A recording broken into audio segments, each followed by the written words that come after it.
வணக்கம். Tamil Nadu rain weather news. Tamil Nadu rain weather news சேனலை பார்ப்பதுக்கு முன்னாடி மறக்காமல் சப்ஸ்கிரைப் பண்ணுங்கள், லைக் பண்ணுங்கள், ஷேர் பண்ணுங்கள். வீடியோ ஸ்கிப் பண்ணாமல் முழுமையாக பாருங்கள். உங்கள் ஃப்ரெண்ட்ஸ் இருந்தால் நம்ம சேனல் அனுப்பி சப்ஸ்கிரைப் பண்ண சொல்லுங்கள். தற்போது வங்கக்கடலில் ஃபெங்கல் புயல் உருவாகியுள்ளது. நேற்று மதியம் 2 மணி முதல் வங்கக்கடலில் ஃபெங்கல் புயல் உருவாகியுள்ளது.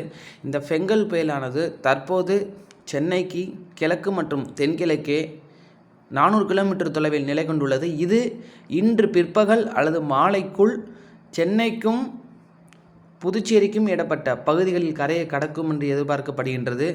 தற்போது சென்னை மற்றும் அதை ஒட்டியுள்ள பகுதிகளில் காற்றுடன் கூடிய கனமழை பதிவாகி வருகின்றன. சென்னையின் பல இடங்களில் 50 மில்லிமீட்டருக்கு அதிகமாக மழை பதிவாகி உள்ளது. தற்போது வரை நமக்கு கிடைத்த தகவல் வரை தற்போது சென்னைக்கும் புதுச்சேரிக்கும் இடையே இன்று பிற்பகல் அல்லது மாலைக்குள் ஒரு ஆழ்ந்த காற்றழுத்த தாழ்வு மண்டலமாக அல்லது ஒரு புயலாக, அதாவது தற்போது ஒரு தீவிர புயல் என்ற ஸ்டேஜ் அடைந்து வருகின்றது.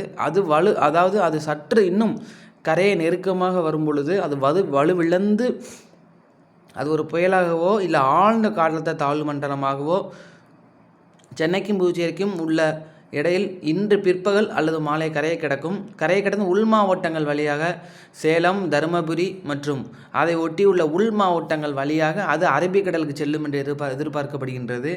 மழை வாய்ப்பை பொறுத்தவரை இன்று சென்னை, திருவள்ளூர், காஞ்சிபுரம், கடலூர் அதை ஒட்டியுள்ள பகுதிகளில் கனமழை முதல் மிக கனமழை பதிவாகும். ஒரு சில இடங்களில் அதி கனமழை பதிவாகும்.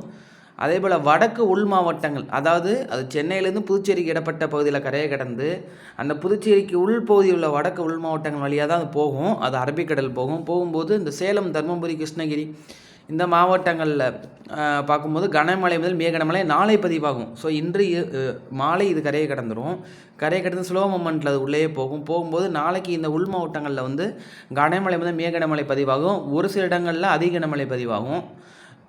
அதுக்கப்புறம் பார்த்தீங்கன்னா இது அப்படியே என்ன ஆகும்னா அரபிக்கடல் போயிடும். நீங்கள் பார்த்து கொண்டிருந்தாலும் தெரியும் உங்களுக்கு. இந்த இடத்துல பாருங்கள், அந்த சர்க்குலேஷன் அந்த புயல் இந்த இடத்துல கிட்டத்தட்ட சென்னை கிட்ட நெருக்கமாக தான் வந்துருச்சு.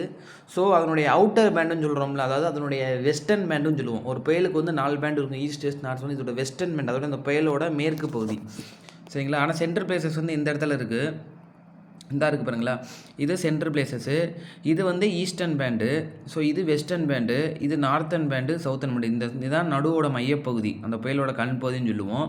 இது கிழக்கு பகுதி இந்த மாதிரி இருக்கும். இதில் வெஸ்டர்ன் பேண்டு பாருங்கள், சென்னையில் அந்த அளவுக்கு ரொம்ப ஒரு அதிதீவிர பேண்டாக இருக்குது. அந்த சென்னை ஒட்டியுள்ள கடலோர பகுதியில் வெஸ்டர்ன் பேண்டு இப்போ ஸ்டார்ட் பண்ணி இப்போ மழை பெஞ்சிட்ருக்கு. ஸோ அதனால தான் ரொம்ப திக்காக ஒரு அதிகமான கடலில் கொடுத்துருக்காங்க. அந்த இடத்துல ஈரப்பதம் அதிகமாக இருக்குது அப்படின்னு வெஸ்டர்ன் பேண்டு. ஸோ இது இன்னும் கொஞ்சம் நேரத்தில் இப்படியே உள்ளே வரும்போது இந்த பேண்டு உள்ளே வரும், அப்புறம் இந்த பேண்டு உள்ளே வரும், அப்புறம் ஈஸ்டர்ன் பேண்டு உள்ளே வரும். இந்த கண் பகுதி இப்படி உள்ளே வளைஞ்சு இது எப்படி இந்த சேலம் வழியாக இந்த உள் மாவட்டங்கள் வழியாக தான் போகுது. சேலம் இந்த பகுதி பிளேசஸில் போகும், இந்த உள் மாவட்டம் வழியாக போகும்.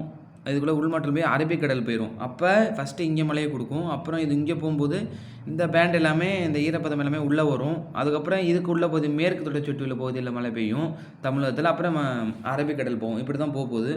ஸோ இதை நீங்கள் பாருங்கள், நான் இதை பார்த்தா தெரியும். இது இன்றைக்கி கரையை கடந்துடும். ஸோ கரையை கடந்து நாளைக்கு பார்த்தீங்கன்னா உங்களுக்கு 1ஆம் தேதி 2ஆம் தேதிலாம் பார்த்தீங்கன்னா நமக்கு உள்ளே போயிடும். உள்ளே ஃபுல்லாக மழை கொடுத்துருக்காங்க பார்த்தீங்களா, அந்த பச்சை கடலில் கொடுத்துருக்காங்க, அதெல்லாம் உள்ளே ஃபுல்லாக நல்லா மழையை கொடுத்துருக்காங்க. அது எப்படியே கரையை கடந்து உள் மாவட்டம் வழியே போகும். அப்போ பாருங்கள், அந்த பேண்டெல்லாம் உள் மாவட்டங்களில் பார்த்தீங்களா, உள் மாவட்டங்கள் ஃபுல்லாக நல்ல மழைக்கான வாய்ப்பு கொடுத்துருக்காங்க. ஸோ இதுதான். ஸோ இதை பற்றி மற்றபடி இது பெருசாக பேசணும்னு அவசியம் கிடையாது. ஸோ காற்று பாதிப்பை பொறுத்த வரைக்கும் ரொம்ப காற்று பாதிப்பு அவ்வளோ இருக்காது. இந்த சென்னை ஒட்டி உள்ள அந்த கடலோர பகுதி, இந்த புதுச்சேரிக்கு ஒட்டி உள்ள அந்த கடலோர பகுதியில் மட்டும் 40 முதல் 50 கிலோமீட்டர் வரையில் காற்று பகுதி இருக்கும். சில சமயங்களில் 70 கிலோமீட்டர் வரையில் காற்று பகுதி இருக்கும். ஏன்னா கிட்டத்தட்ட அது கரையை நெருங்கிருச்சு, உங்களுக்கு தெரியும். அது கடல்லே இருந்தால் தீவிரமாக இருக்கும், ஆனால் கிட்டத்தட்ட கரை கிட்ட நெருங்கி தான் இருக்குது. அதனால் அதனுடைய வெஸ்டர்ன் பேண்டு இப்போ பட ஆரம்பிச்சிருச்சு சென்னையில், மேற்கு பேண்டு, அந்த புயலோட மேற்கு பகுதி. ஸோ இன்னும் கிழக்கு பகுதி இருக்குது.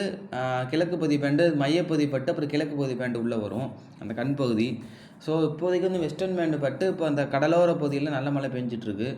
பார்ப்போம். ஒரு எப்படியும் நமக்கு நாளைக்கு டீட்டெயில் தெரிஞ்சிடும். ஸோ இன்றைக்கி நம்ம ஈவினிங்கே நம்ம ரிப்போர்ட்டு போட்டுருவோம், எத்தனை மில்லிமீட்டர் பதிவாயிருக்கு அப்படிங்கிறது. ஒன்றும் பிரச்சனை இல்லை.